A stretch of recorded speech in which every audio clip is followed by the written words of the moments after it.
The auction hall buzzed with voices and shuffling feet. Overhead, lights glared down on the wooden stage where a German shepherd stood trembling.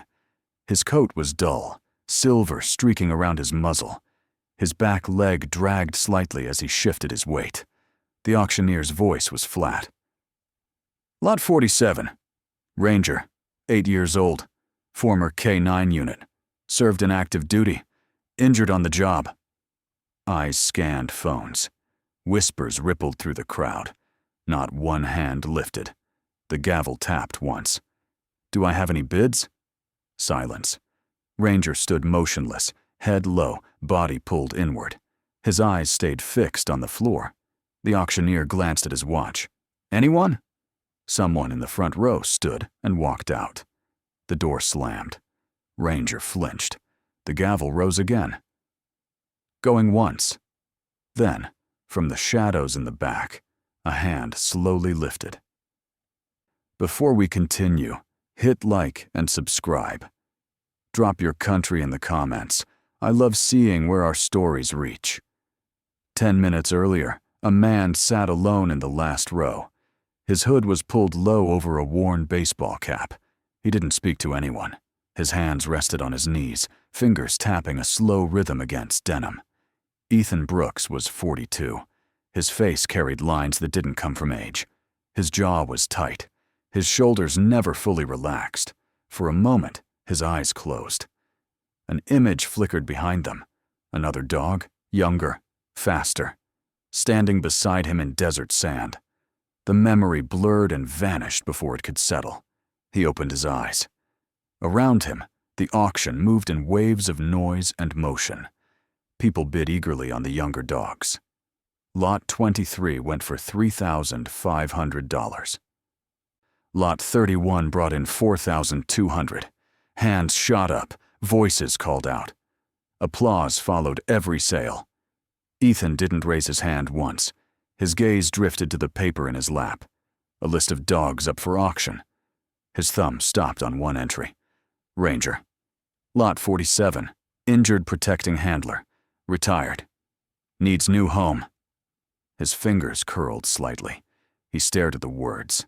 His breathing deepened. On the back of his hand, faint scars crossed the skin. Old wounds, barely visible now. He turned his hand over and exhaled slowly. Somewhere in his mind, sound cut through. Gunfire, barking, shouting.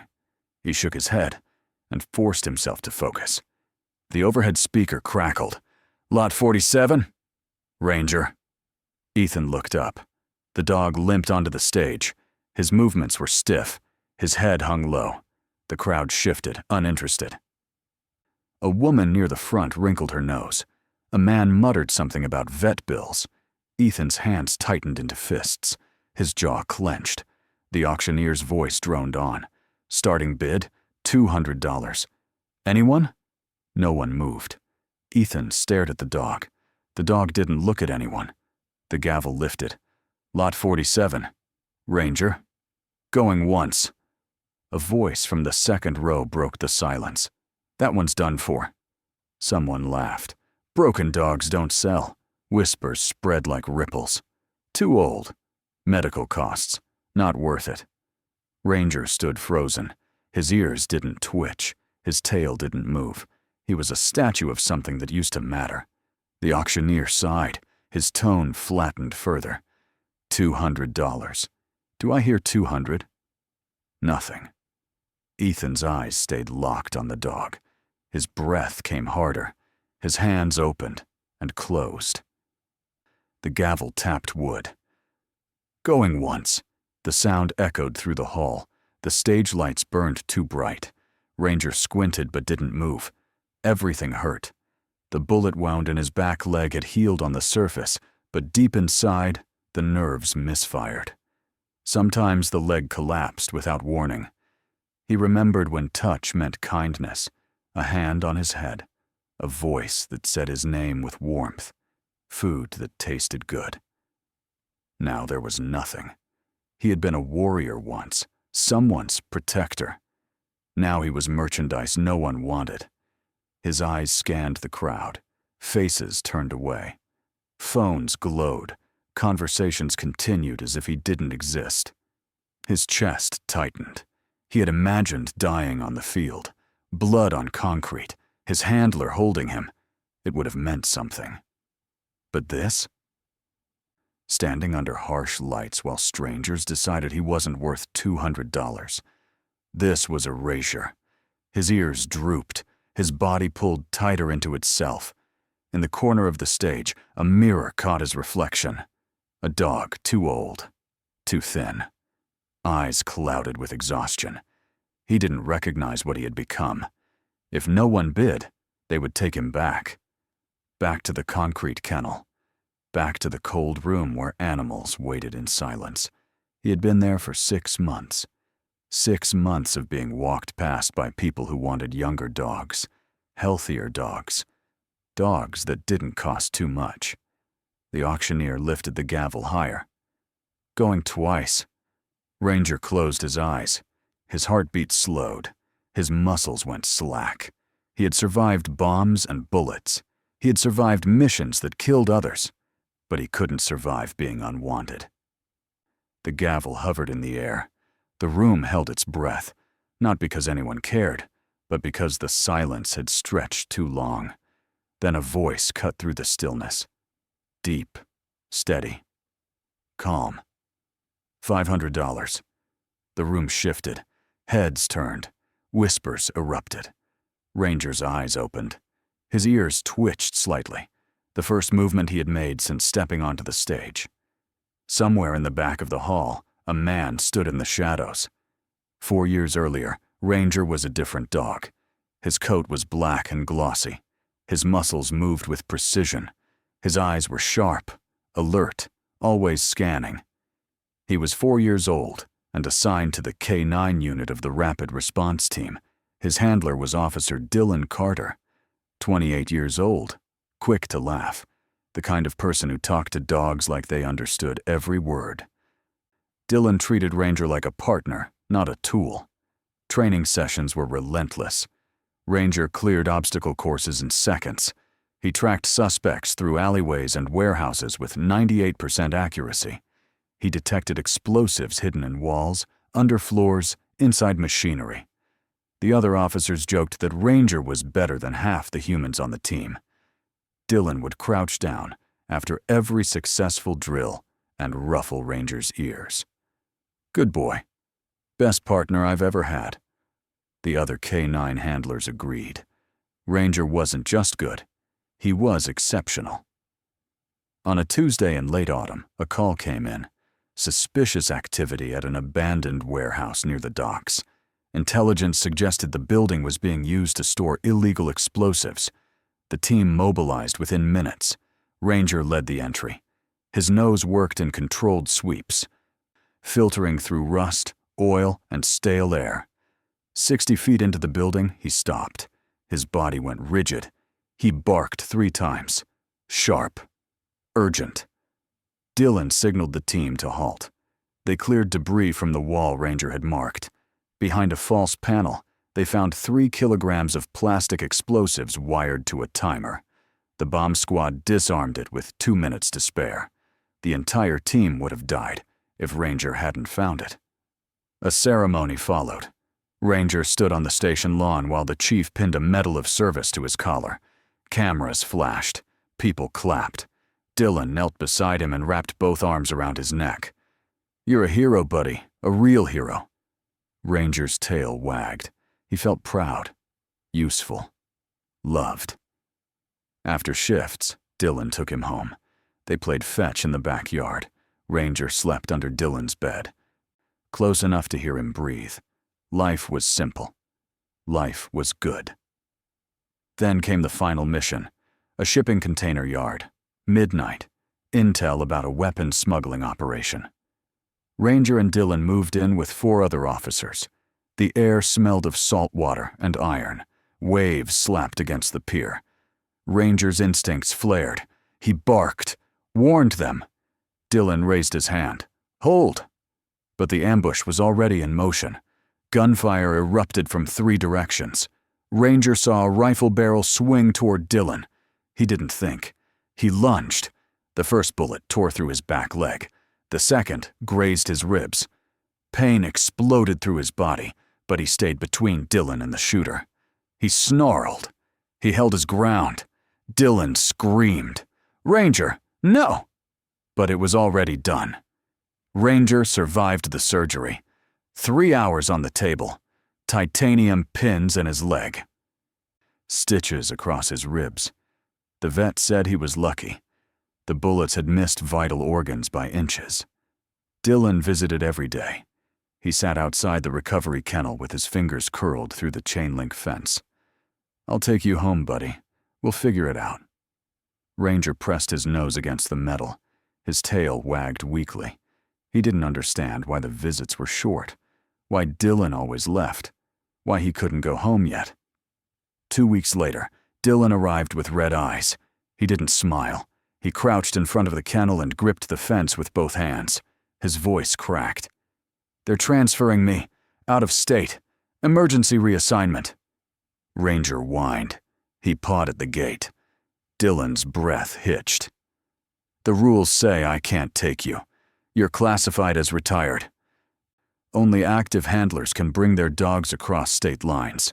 Ranger barked, scratched harder. He didn't understand the words, but he understood the tone. Something was wrong. Dylan pressed his forehead against the fence. Tears ran down his face and dripped onto the concrete. "I tried everything. I called everyone. They won't make an exception." Ranger pushed his muzzle through the gap.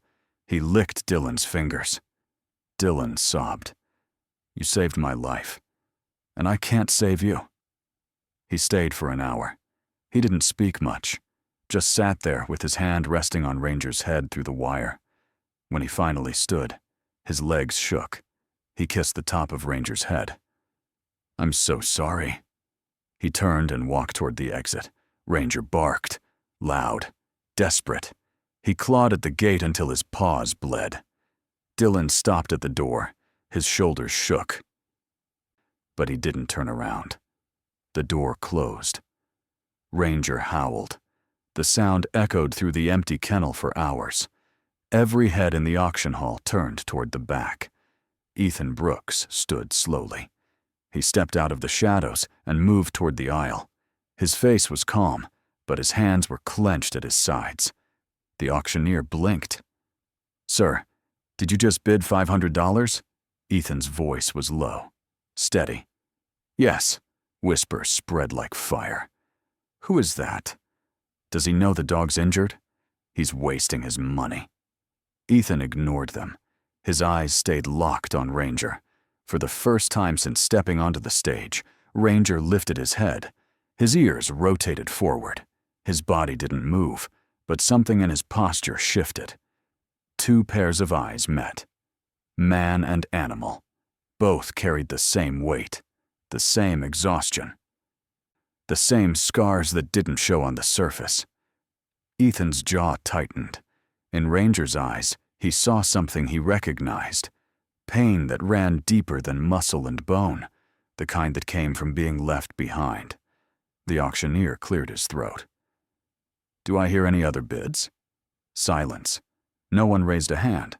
No one spoke. The gavel struck 3 times. "Sold. $500 to the gentleman in the back." Scattered applause followed. Polite, mechanical. People were already packing their bags, moving toward the exits, forgetting Ranger existed. Ethan walked toward the stage. A staff member handed him a leash. "You'll need his medical records." Ethan nodded. He approached Ranger slowly. He didn't reach out, didn't touch, just knelt a few feet away and waited. Ranger stared at him. His nose twitched. He caught the scent. Gunpowder. Sweat. Something else underneath. Something familiar. Battlefield dust. Ethan spoke quietly. Just for Ranger. "It's okay now. I've got you." Outside, the air was cold. The parking lot stretched wide and empty under a gray sky. Ethan led Ranger to an old pickup truck. The paint was faded. Rust edged the wheel wells, but the truck bed was clean. lined with a thick blanket. Ethan opened the tailgate and patted the edge. Up you go. Ranger looked at the truck, then at Ethan. Jumping was hard now. Painful. He hesitated. Ethan didn't pull the leash. Didn't force him. He just waited. Ranger took a breath. He planted his front paws on the tailgate and tried to pull himself up. His injured leg gave out. He slipped. His body tilted sideways. Ethan caught him. His hand slid under Ranger's chest and hindquarters, lifting him gently. Ranger froze. His muscles locked. Every instinct told him to expect pain, to brace for a blow. But Ethan just set him down on the blanket. His touch was firm, but careful. He ran his hand once down Ranger's back. Easy. I won't hurt you. Ranger stood rigid for a moment. Then slowly, cautiously, he lowered himself onto the blanket. His body stayed tense. His eyes tracked every movement Ethan made. Ethan closed the tailgate and climbed into the driver's seat. The engine started with a low rumble. Ranger flinched at the sound, but the truck didn't lurch. It moved smoothly out of the lot and onto the road. Through the back window, Ranger watched the world pass. Streetlights, buildings, trees. Everything moved in a blur. He had been in vehicles before, but always in metal crates, always in the dark. This was different. He could see the sky. Ethan glanced in the rearview mirror. Ranger lay curled in the corner of the truck bed, watching him.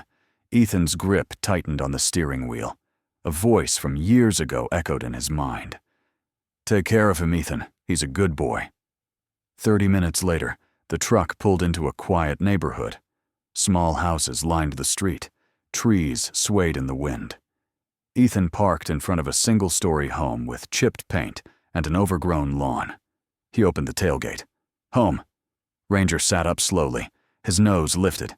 He sniffed the air. Grass. Dirt. No concrete. No chemical cleaners. No other dogs barking in cages. Just space. Quiet. He jumped down carefully. His back leg held, but barely. He limped across the driveway and into the yard. His nose worked methodically, taking in every scent. He moved in slow circles, processing the new territory. Ethan stood by the truck and watched. He didn't call Ranger back, didn't tug the leash. He let him explore. Ranger paused near a patch of wildflowers. He lowered his head and sniffed. For the first time in months, something other than survival crossed his mind. Curiosity. Ethan walked toward the front door. He unlocked it and stepped inside, leaving the door open. Ranger looked up. He hesitated. His body tensed. Every instinct told him doors could close and lock. Doors meant cages. But Ethan didn't shut the door. He just stood in the doorway and waited. Ranger took one step forward, then another. His legs shook slightly, but he kept moving. He crossed the threshold and entered the house. Inside, the air was warm. The floor was wood, not concrete. A couch sat against one wall. A small kitchen stretched to the left. No bars, no chains. No metal walls. Ethan gestured to a corner near the couch. A dog bed sat there, brand new, still tagged. A water bowl filled to the brim. A blanket folded neatly beside it. Ranger stared at the setup. His tail gave the smallest twitch. Not a wag, just movement. A flicker of something that might have been hope. The first night was silent. Ethan prepared the bed in the living room and set out food. Fresh chicken, cooked rice, steamed vegetables. Not the hard kibble Ranger had eaten for months in the shelter. Ranger approached the bowl slowly. He sniffed it, looked at Ethan, back at the food. His body language asked a question. Is this real? Ethan nodded. Go ahead. Ranger ate, slowly, carefully, each bite measured as if the food might vanish if he rushed. When he finished, Ethan refilled the water bowl. Ranger drank deeply. Then he walked to the dog bed, circled twice, and lay down. His eyes stayed open. He watched Ethan move through the house, watched him turn off lights, watched him climb the stairs to the second floor. Then Ranger was alone. The house settled into stillness, no sounds of other dogs, no footsteps echoing down concrete hallways, no fluorescent lights buzzing overhead, just quiet.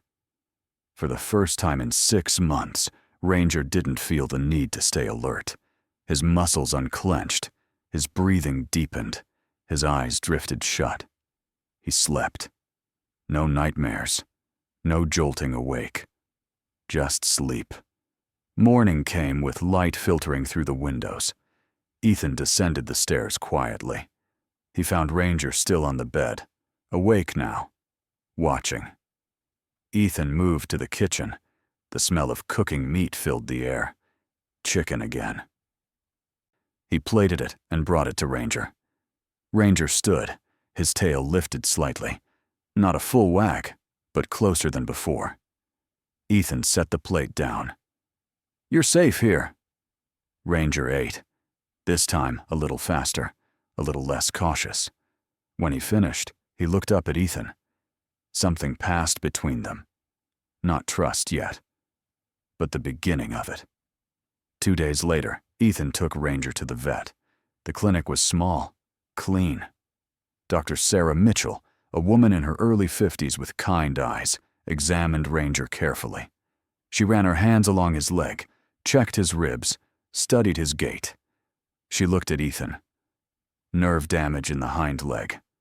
Old injury. But with physical therapy, we can improve mobility by 40 to 50%. Ethan didn't hesitate. How much? Around $2,500, spread over 3 months. Ethan nodded. "Do it." Dr. Mitchell paused. She studied him for a moment. Not many people are willing to invest that kind of money in an older dog. Ethan's voice was quiet, firm. He's worth it. The therapy started the following week. Gentle massages, stretching exercises, hydrotherapy in a heated pool. Ranger hated the water at first. He resisted, thrashed. But Ethan was always there, sitting poolside, speaking in low tones. "You're doing great, Ranger." By the second week, Ranger stopped fighting. He let the therapist guide his legs through the motions. He let the warm water support his weight. He even began to paddle on his own. Dr. Mitchell watched from the observation window. His will to recover is stronger than I expected. Ethan knew why. Ranger had something he didn't have before. Someone who stayed. At home, the routine became steady. Morning walks around the block, afternoon therapy, evening meals together. Ethan spoke to Ranger often, even though Ranger couldn't answer. He talked about the weather, about the neighbors, about nothing in particular. Ranger listened. His ears swiveled toward Ethan's voice. His eyes followed his movements. Slowly, the tension in his body eased. One evening, Ethan sat on the porch. Ranger limped over and lay down beside him, not at a distance, right next to him. Close enough that his side pressed against Ethan's leg. Ethan's hand moved to Ranger's head. He stroked the soft fur between his ears. Ranger's eyes closed. His breathing slowed. For the first time, he leaned into the touch. Ethan's past lived in the spaces he didn't talk about, in the scars on his hands, in the way he woke at 3 a.m, breathing hard, staring at the ceiling, in the drawer he never opened, filled with medals he couldn't look at. 8 years ago, he had been a different man. Specialist Ethan Brooks, United States Army, deployed to Afghanistan with a specialized unit. His partner wasn't human. His partner was Apollo, a Belgian Malinois, 3 years old, black coat, sharp eyes, faster than any dog Ethan had ever worked with. Apollo saved Ethan's life 3 times. Once, he detected an IED buried under sand. Once, he alerted to an ambush before it sprang. Once, he stood between Ethan and an attacker when everything went to hell in a firefight. They were inseparable. On base, Apollo slept in Ethan's tent. Off-duty, they ran drills together. Ethan talked to Apollo the way some men talk to their brothers. Apollo understood, or at least he acted like he did. The final mission was supposed to be routine. Sweep a village, confirm it was clear. Move on. But nothing in war is routine. Apollo led the patrol. His nose worked in tight patterns, checking doorways, corners, shadows. 50 meters in, he stopped. His body went rigid. He barked. Sharp, urgent. Ethan signaled the team. "Hold position." They cleared rubble from the building Apollo had marked. Under a pile of debris, they found a pressure plate wired to explosives, enough to kill everyone within 30 feet. The bomb squad disarmed it. Ethan crouched next to Apollo and scratched behind his ears. "Good boy, you just saved all of us." But the enemy had planned for failure. A secondary device, hidden, waiting. The explosion came without warning. Fire, smoke, screaming. Ethan was thrown backward, his body slamming into a stone wall. His ears rang, his vision blurred. He tried to stand. Couldn't. Through the smoke, he saw Apollo. The dog was running toward him, running to protect him. But the blast had torn through Apollo's side. Blood poured onto the sand. Apollo collapsed 5 feet away. Ethan crawled. "Apollo, stay with me." He reached Apollo, pulled him close, felt the shallow breaths, felt the heartbeat slowing. Apollo's eyes found Ethan's. There was no fear in them, just trust. Ethan held him. "I've got you. I've got you." But he didn't. Apollo died in his arms. The medics arrived too late. They pulled Ethan away, but he didn't let go. Not until his commanding officer pried his hands loose and dragged him to the transport. 3 months later, Ethan was discharged. He came home. Without Apollo. Without the part of himself that knew how to sleep through the night. For 8 years, he'd been living half a life, working security jobs, avoiding anything that reminded him of what he'd lost. The phone rang at 2 in the morning. Ethan jolted awake. He reached for the nightstand and grabbed his phone. "Unknown number," he answered. Brooks. The voice on the other end was clipped, urgent. "Ethan, this is Captain Ramirez. We have a situation. A 6-year-old boy went missing in the state forest, almost 12 hours ago. Temperatures dropping to 30 degrees. We need search dogs, everyone with K9 certification." Ethan sat up, his chest tightened. "I'm not active anymore." "I know. But we're desperate. The kid's running out of time." Ethan looked toward the stairs. Downstairs, Ranger was sleeping. His leg wasn't fully healed. He wasn't ready for this. But a child was dying. Ethan exhaled slowly. "I'll be there in 30 minutes. He hung up, stared at the phone, then went downstairs. The forest was black, cold. Flashlights cut through the darkness in scattered beams. Ethan arrived with Ranger on a leash. The search team gathered near the command tent. 12 officers, 3 other dogs. Everyone looked exhausted. Captain Ramirez approached. He glanced at Ranger.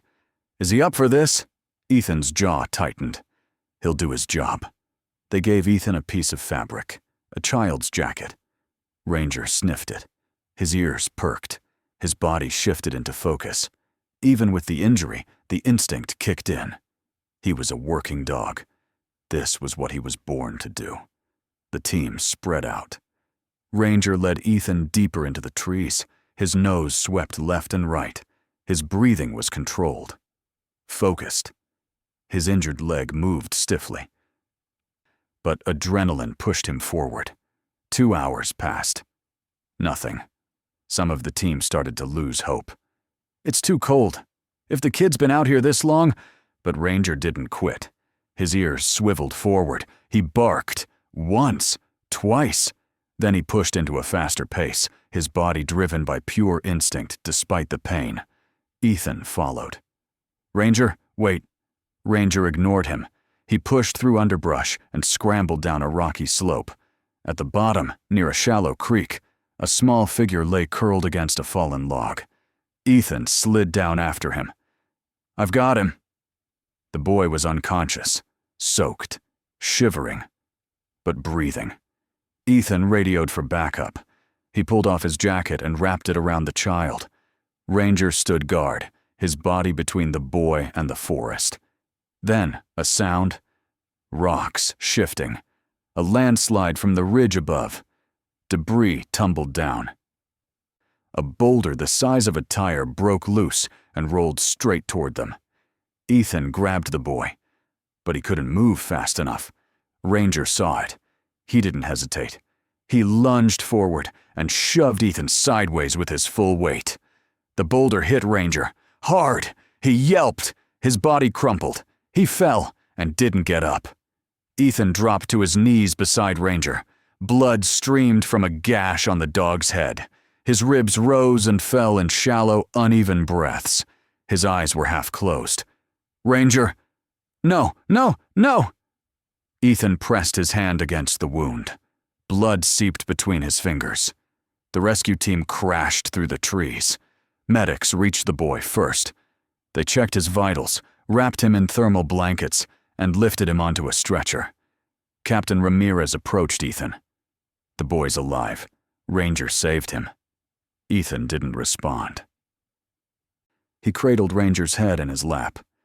Stay with me. You hear me? Stay with me. A veterinary emergency unit arrived 20 minutes later. They loaded Ranger onto a board and carried him up the slope. Ethan climbed into the back of the ambulance with him. He held Ranger's paw the entire ride. At the emergency animal hospital, they rushed Ranger into surgery.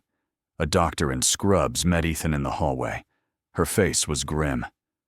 Traumatic head injury, broken ribs, internal bleeding. It's critical. Ethan's voice cracked. Will he make it? The doctor hesitated. The odds are low. Even if he survives, he may never walk again. Ethan sat in the waiting room. Blood still stained his hands. He stared at the floor. His mind replayed the same scene over and over. The boulder falling. Ranger lunging. The sickening crunch of impact. He had promised to protect Ranger. He had promised to give him a safe life. And instead, he had led him into danger. Again. Hours crawled by. No updates, no news. Just the hum of fluorescent lights and the distant beeping of machines. Outside the window, the sun rose. Ethan didn't notice. He sat motionless, staring at nothing, waiting for someone to tell him if Ranger was alive or dead. 48 hours passed. Ethan didn't leave the hospital. He slept in the waiting room chair. He ate vending machine food. He refused to go home. Dr. Sarah Mitchell came by on the second day. She sat beside him. Ethan, you need rest. He shook his head. Not until I know. She sighed. The swelling in his brain hasn't worsened. That's a good sign. Ethan's hands clenched together. But we won't know the full extent of the damage for at least another week. On the third day, they led Ethan into the ICU. Ranger lay on a metal table, tubes running from his body. A ventilator clicked rhythmically. Heart monitors beeped in slow, fragile intervals. Ethan pulled a chair close. He sat. He didn't speak, just watched Ranger's chest rise and fall. Each breath felt like a small miracle. Days 4 and 5 were the hardest. Ranger's vitals dipped twice. Alarms sounded. Nurses rushed in. Ethan was pushed out of the room while they stabilized him. Each time, Ethan stood in the hallway with his back against the wall, staring at the ceiling, praying to a God he wasn't sure he believed in. On day 6, Ranger opened his eyes. Ethan was sitting beside him when it happened. One moment, Ranger was still. The next, his eyelids fluttered. His gaze was unfocused, cloudy, but present. Ethan leaned forward. Ranger. Ranger's eyes shifted, slowly, weakly. They found Ethan. Ethan's throat closed. He reached out and touched Ranger's paw. I'm here, buddy. I'm right here. Ranger's tongue moved slightly. He licked Ethan's fingers. The gesture was faint, barely there. But it was enough. Dr. Mitchell entered the room. She checked Ranger's vitals. She looked at Ethan. He's a fighter.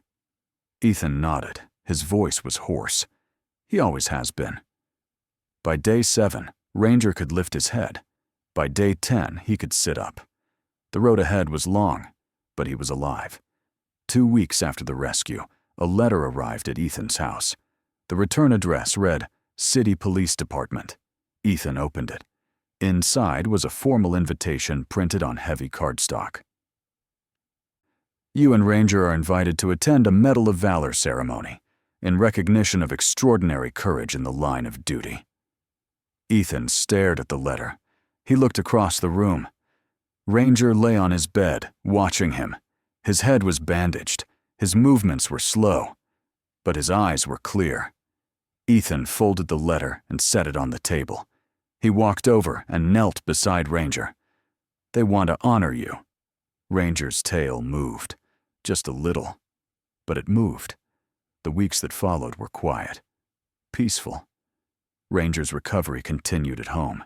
He walked short distances each day. His limp was permanent now, worse than before. But he walked. Ethan took him to the park, slowly, carefully. Ranger sniffed trees, watched squirrels. His tail wagged when children ran past. One afternoon, a small boy approached. He had curly brown hair and wide eyes. His parents followed close behind. The boy stopped a few feet away. Is that the dog who saved Liam? Ethan nodded. Yeah, this is Ranger. The boy's mother stepped forward. Tears filled her eyes. We heard what he did. Our neighbor's son, Liam, he's okay because of your dog. The boy knelt down. Can I pet him? Ethan looked at Ranger. Ranger's ears perked forward. His tail wagged. Go ahead. The boy reached out and stroked Ranger's head. Ranger leaned into the touch. The boy smiled. He's a hero. Ethan's throat tightened. Yeah, he is. The ceremony was scheduled for the following Saturday. Ethan bought Ranger a new collar. He brushed his coat until it shined. They were ready. The police station was packed. Hundreds of people filled the main hall. Officers in dress uniforms, firefighters, civilians. News cameras lined the back wall. Ethan and Ranger entered through the side door. Applause erupted instantly. It rolled through the crowd like thunder. Ranger's ears flattened at the noise, but Ethan placed a hand on his back. It's okay. They're here for you. They walked to the front. A podium stood on a raised platform. The chief of police stepped forward. His voice boomed over the microphone. Today, we honor a hero. Not a man, but a loyal, courageous partner who risked everything to save a child's life. He gestured toward Ranger.